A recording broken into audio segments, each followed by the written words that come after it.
এক রাজার মনে কোনো সুখ ছিল না।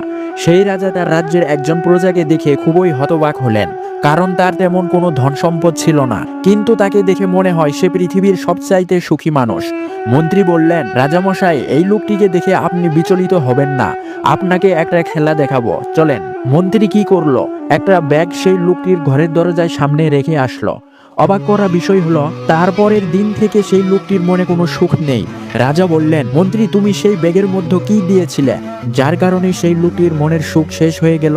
তখন মন্ত্রী বলল, রাজামশাই, আমি সেই ব্যাগের মধ্যে 99টা স্বর্ণ মুদ্রা দিয়ে ব্যাগের উপরে লিখে দিয়েছি, এই ব্যাগে 100টি স্বর্ণ মুদ্রা আছে।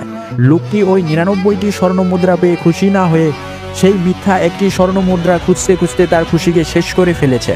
প্রিয় ভাই ও বোনেরা, আমরাও ওই লোকটির মতোই আল্লাহ তাআলা যে 99টি নিয়ামত আমাদেরকে দিয়েছেন তার শুকরিয়া আদায় না করে মিথ্যা একটা স্বপ্নের পিছনে ছুটে বেড়ায়।